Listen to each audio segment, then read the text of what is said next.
So the topic for today is yoga and the chakras. I kind of had I have two series: the yoga anatomy, yoga and your health, um, and then yoga humanities, which has more philosophy, history stuff. And this is kind of halfway in between. If you went to India and you asked which should chakras more be the in the anatomy or a health issue or in the philosophy, it would probably be more in the health part of the series. Um, I view it more as a window into the yogic culture or the Indian thinking, and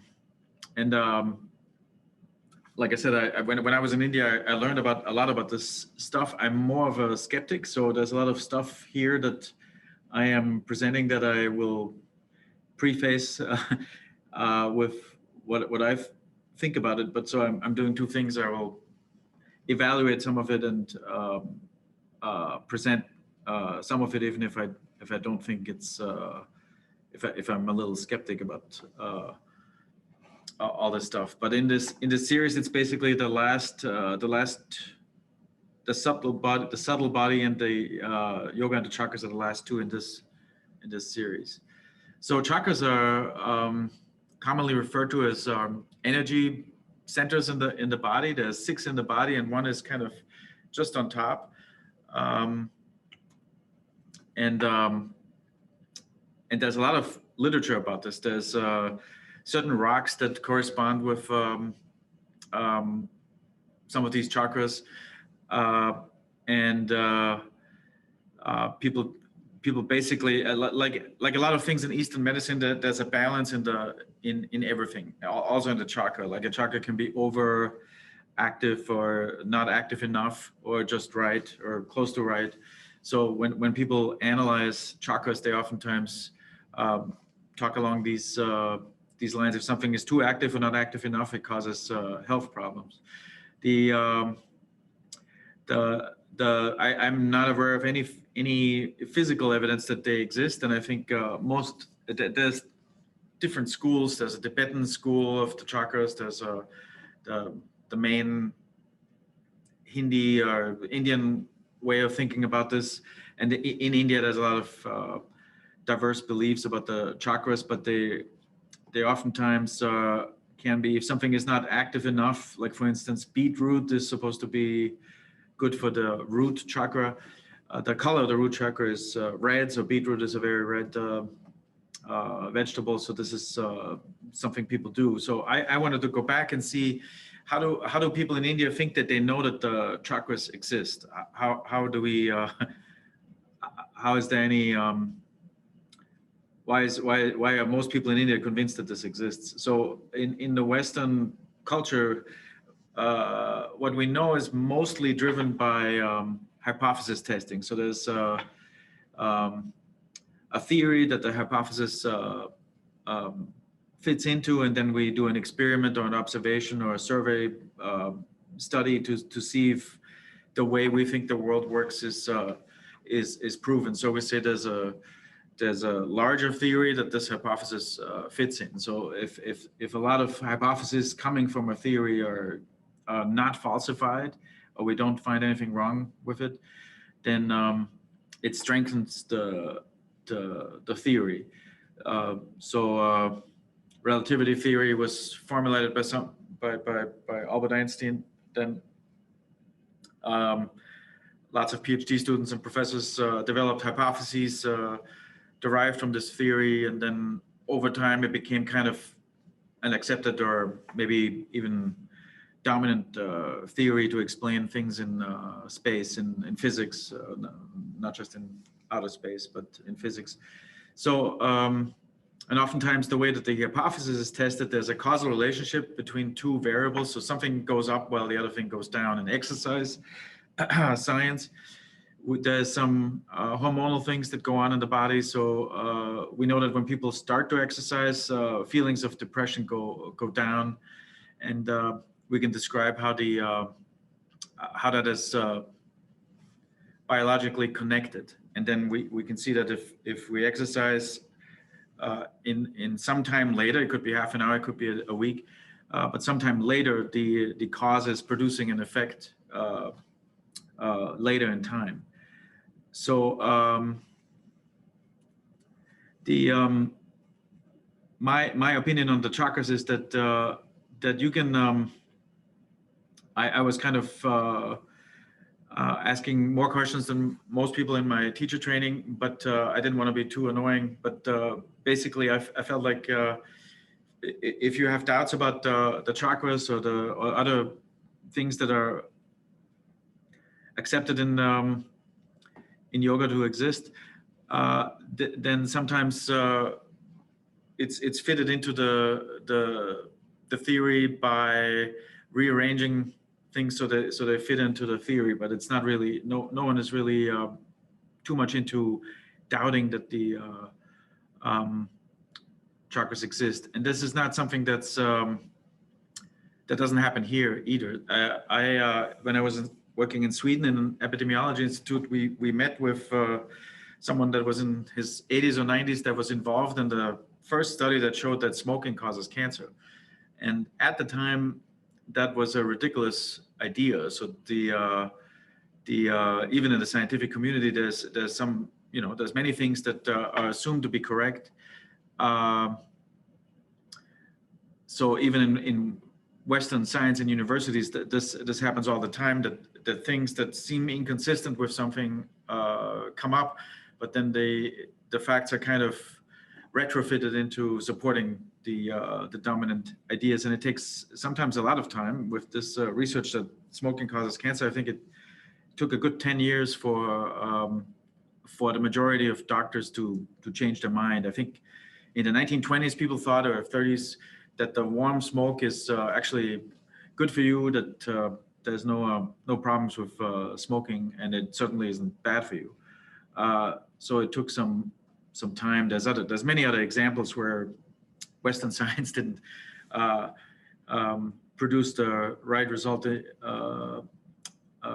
initially. One funny example is that I actually studied a little bit as craniology. There was this idea that men are smarter than women, and this is in the 20s. I think they were trying to measure intelligence with volume of the cavity for the brain. So they were closing off the skull and then getting sand into the cavity of the brain to measure the volume. And there is publications that seem to show that men have a higher volume in this cavity, but we know for a fact that 1 cubic inch of difference in the size of the head has nothing to do with intelligence. It's more of a if you're a large human being, your skull is going to be larger. There's plenty of people with very high IQs that are small in stature and also have a small skull. So sometimes we fit the evidence to the dominant idea. But anyways, so this is just, how do we know what we know? And even though I think that science has the better toolkit to eliminate ideas that are wrong,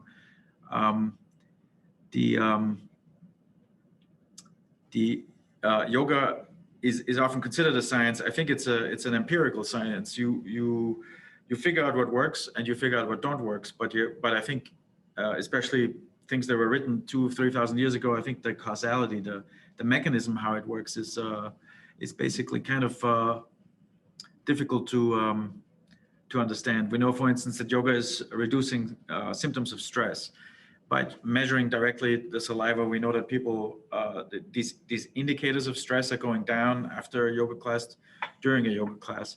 And sometimes it's not, at least I'm not aware of any research that shows how that happens. It just seems common sense to me that when you're moving less, when you're holding a difficult position for a long time, that it's more stress reducing than jumping around constantly. So even though any kind of exercise is good for stress reduction, that slow moving exercise is better than, say, play tennis or racquetball. So long story, but the short part of it is the causality of a lot of ideas in yoga is really what I think we need to be skeptical about a little bit. So how do we know that the chakras exist? If you ask someone in India, how do we know that? They will describe something like the graphic that I have in front of me. So there's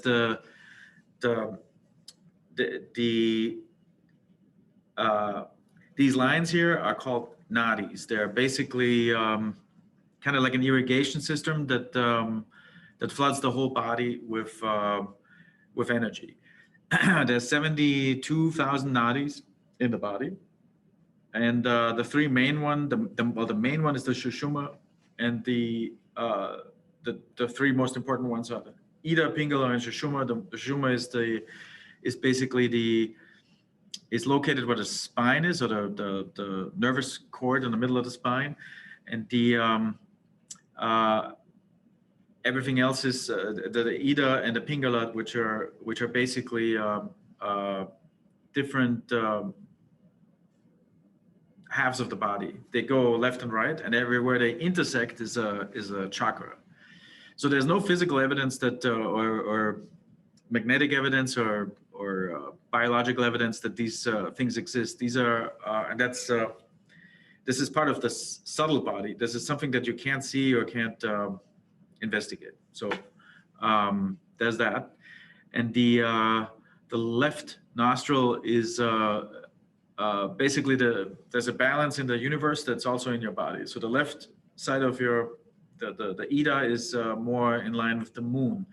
So when it is working well, then you don't have trouble sleeping, you don't have trouble concentrating, you're more single-minded, you're more introverted.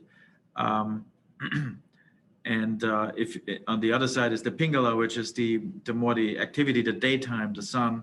So this is good for energy, for having high levels of energy, for performing physical work, for focusing on the world, and it generates heat, versus the moon that generates coolness.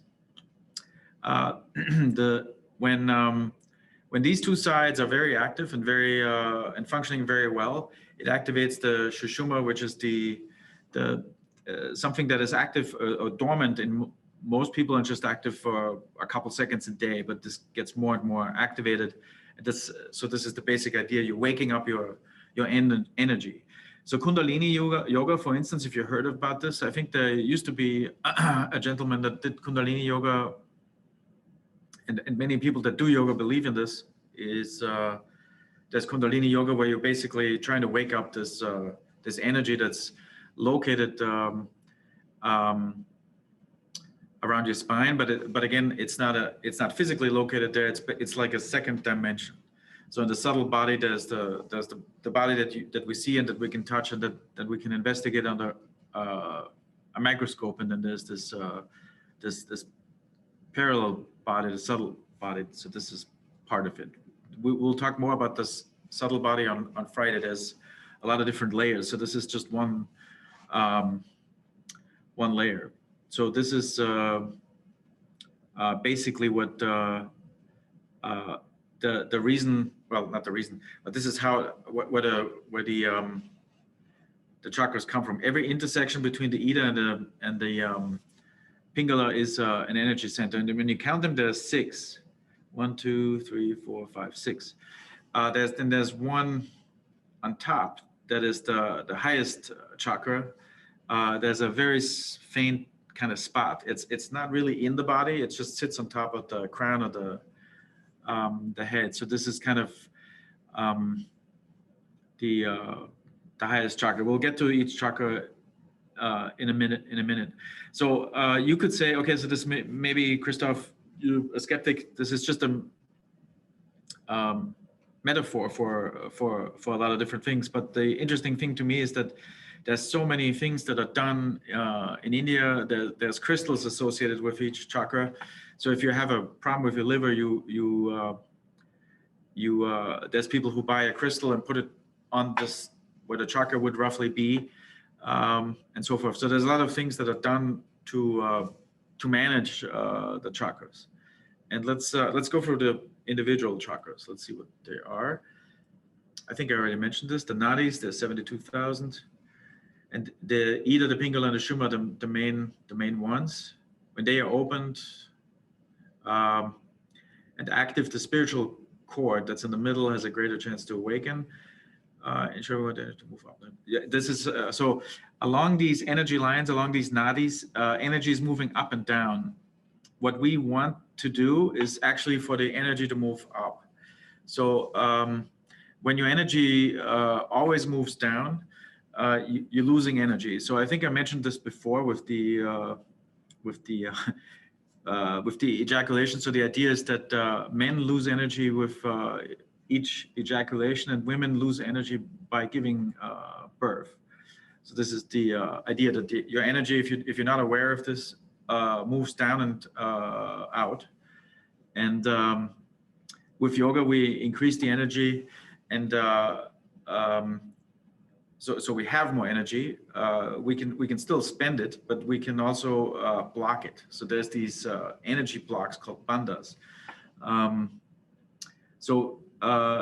The way it was explained to me is that when you have a water hose where the energy just constantly runs this way or down in the body, you can sometimes block the energy, and it kind of so there's one energy point here. So by doing this and shoulder stand, you're creating a bandha. You are temporarily making it more difficult for the energy to move out of the body. It also blocking something up here removes blocks somewhere else, because then when you open the block, more energy is moving out. So so there's energy blocks that you create on purpose to kind of create a more cleansing flow of energy. But the main goal of yoga is to, if you believe in this, is to slow down the energy flow out and to accumulate more energy inside you, and use this energy to awaken the Kundalini or the Shushuma, and then use this energy for spiritual advancement. So you know, when you I felt like when I was doing some of the things that are associated with increasing my energy definitely increased. But again, I'm skeptical about how the energy goes up. But I already said that. So let's move on. Bandhas, nadis. So there's this is when you go to Om, the Indian store that's actually just across the kitty corner from the senior center. There's an Indian restaurant, and next to it is Om. And there will be posters and stuff with the chakras. So we just went through where the chakras are coming from, but there's but this is basically the interpretation of the chakras. So there's 7 chakras. The crown chakra is the highest. Well, let's start from the bottom. The root chakra is kind of so when you do a Kegel exercise, you're kind of stimulating the root chakra. I think so. It's the lowest chakra. It's the root chakra is good. Is corresponds with basic trust. The sacred chakra is the one that's a little bit higher, under the navel and close to the spine. It's for sexuality and creativity. Then the kind of the area where your rib cage comes together behind it, and it's all closer to the spine, is the solar plexus chakra for wisdom and power. Then the heart chakra for love and healing. The throat chakra for communication. The third eye chakra, which is between the eyebrows, for awareness. And then the one chakra that's outside the body is the crown chakra for spirituality, where basically the idea is if the energy is stopped from moving down, and if it's accumulating in your body and waking up the Kundalini, then the crown chakra is the one where the energy goes to. You're instead of losing energy, the additional energy is in the body moving up. Is the idea. So next. Christoph, Yeah. are the colors of the rainbow, do they matter here, or is that just for the purposes of the poster? No, these are, so each chakra is, and I think I have a slide for this. So this is a few slides down. I spent half an hour looking for one that is not copyrighted, but for some reason all the chakra charts are for sale, even online. So there's something printed across, which makes it harder to read. But each chakra is associated with a color. So from the root chakra, which is kind of a dark red to the purple for the crown chakra, there's just where's the colors? The fourth line down, it says light purple, indigo, blue, greens / pink is kind of a mix. Then yellow, light orange, and dark red, yellow, black, red, black. And then there's all kinds of stuff. Well, there's in the one below and the one below that is what happens if it's imbalanced and what happens if it's balanced. So if my Manipura chakra, my solar plexus chakra, which is here, is so it's associated with an element which is fire. It's yellow, and if it's out of balance, I'm controlling, obsessive, I have lack of direction, and I'm aggressive. If it's balanced, I'm a good leader. I have confidence, intellectual abilities. And then there's gemstones that are increasing these chakras if they're too low, but you wouldn't need them if you're already too high.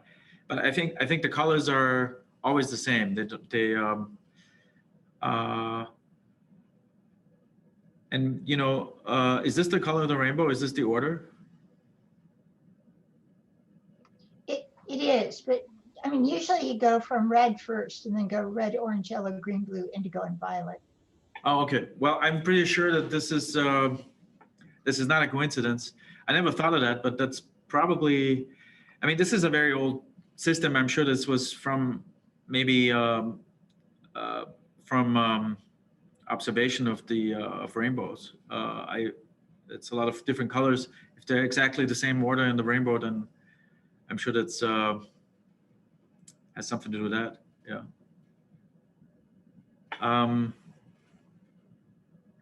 Let's go back. What was I? Yes. So the chakras are a part of the subtle energy body, along with the energy channels, the nadis, and then the what I described as water channels. So this is basically the subtle flow of energies, subtle winds, or the little energy waves are pranas. I already talked about this. Ida and Pingala run through the chakras.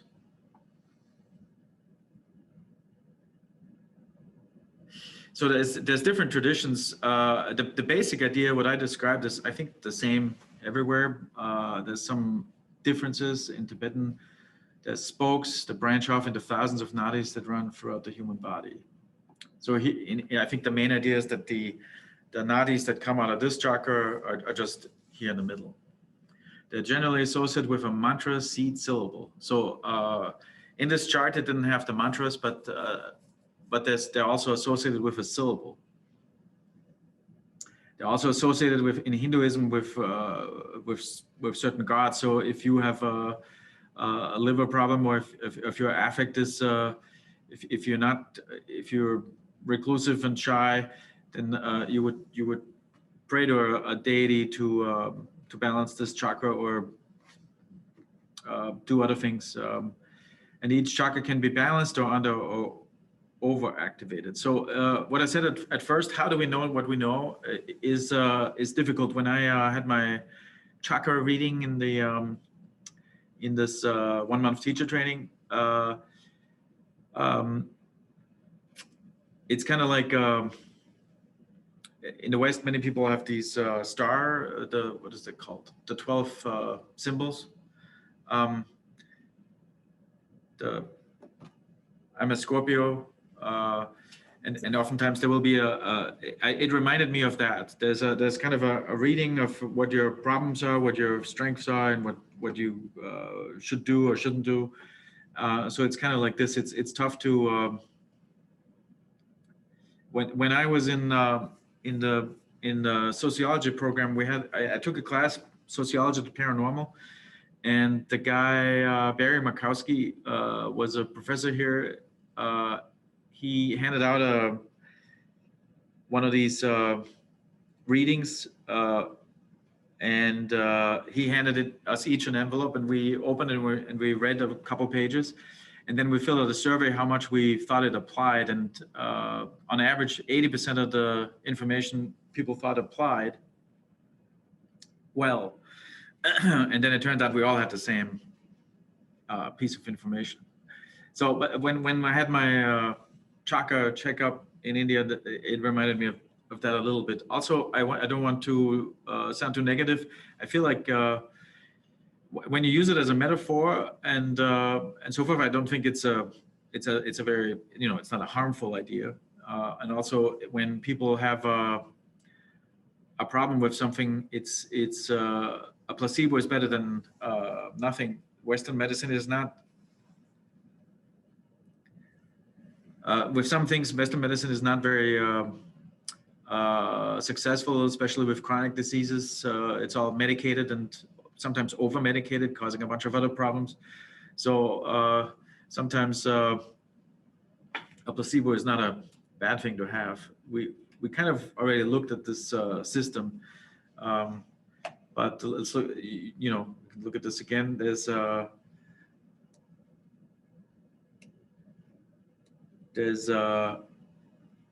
different kinds of rocks that gemstones that go with each chakra, which is kind of interesting.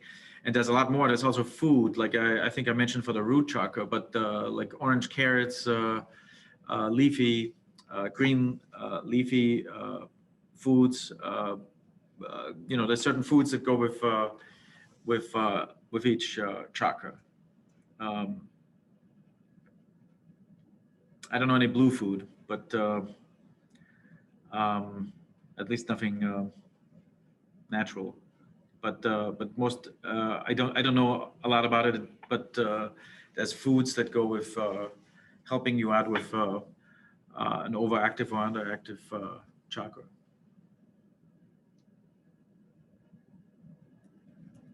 Oh, is this the last one? Oh, I think it is. I thought there was more, but I also saw in my first teacher training in the U.S. It is part of it's kind of funny. It used to be optional, but now in the new teacher training guidelines by the Yoga Alliance, it is required to cover this stuff. It doesn't mean we all have to agree on everything, but this is something that new yoga teachers have to know something about. And I saw in my first yoga teacher training in 2015, I think, we did this thing where the for each chakra there was a different gemstone. So the teacher was holding it over the center of the chakra, and then depending if the stone moved sideways or clockwise or counterclockwise, there was a balance or imbalance with the chakra. Like I said, I'm a little bit skeptic. I don't think this. I think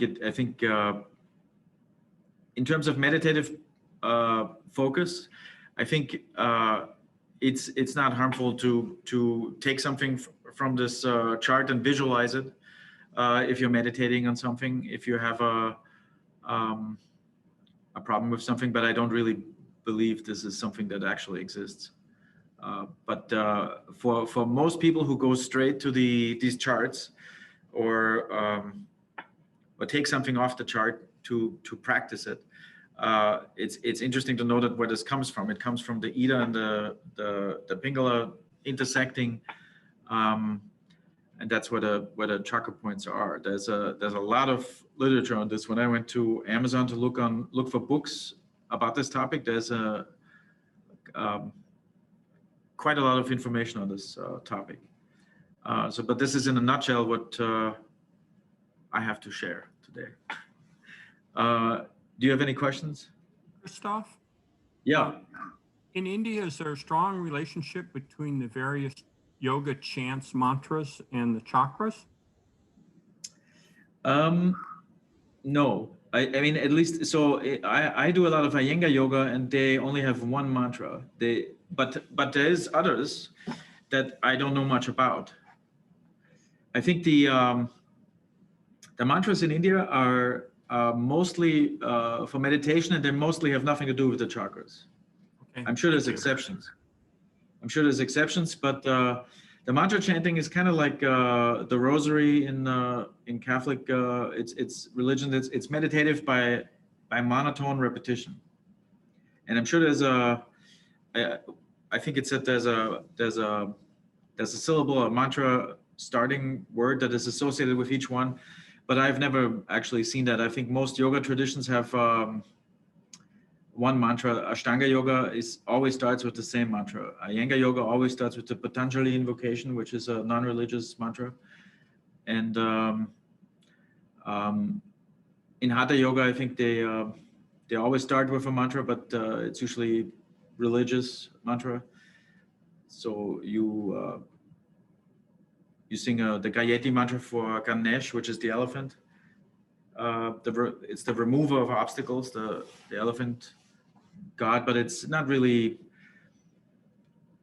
It's tied to yoga in the way that they view the body. So in yoga, I would say that almost every yoga tradition, at least the traditional ones, that the older, assumes that this that the chakras exist. But it's in terms of the mantra chanting, they're more, what kind of tradition prefers which mantra is chakra independent. And I can only recommend mantra chanting. When I asked what does the mantra say, my mantra teacher said, don't worry too much about what it says. He pulled up the translation, and it wasn't wasn't anything. He said focus on the repetition, the same sounds. So the mantras are usually in Sanskrit. So the people in India that speak Hindi, it's kind of like a Latin verse that if we would sing something in Latin, it's kind of the same. If you repeat that 100 times, it's calming the mind. It's giving the mind concentration, which is something that the mind kind of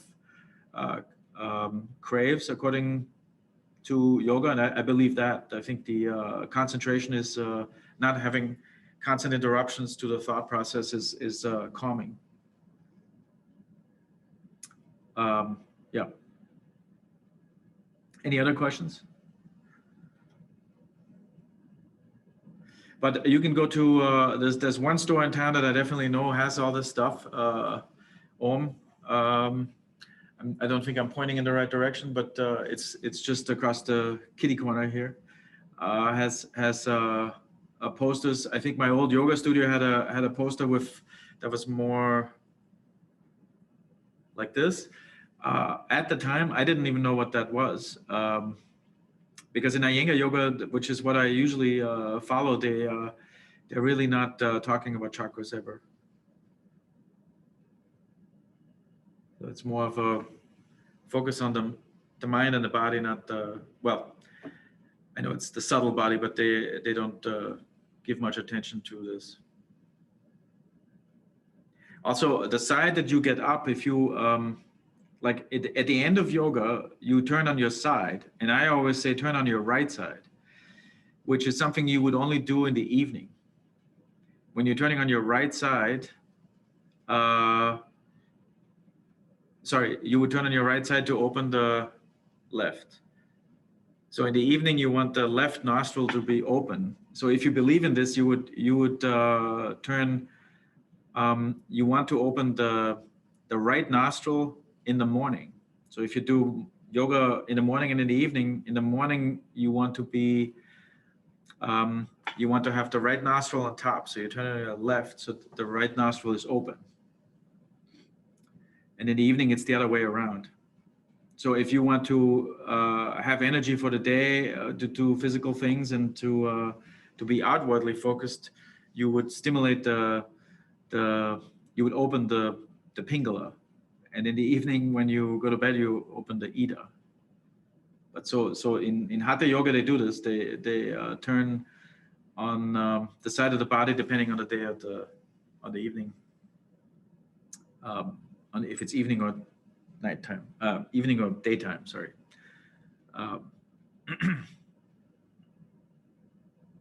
Sometimes I think it's nice to just believe in something, so you don't have to have an active critical mind. So for relaxation, it's not really helpful to be too skeptical. When I first heard all these things, I was like, "Whoa, what's this?" But of course, we are in the Western system. We're always trained to be critical and analyze things. For relaxation, I think it's sometimes better to just go with the program. So there's pluses and minuses for everything. I think most people in India who follow this and don't think about if it's true or not are probably very calm.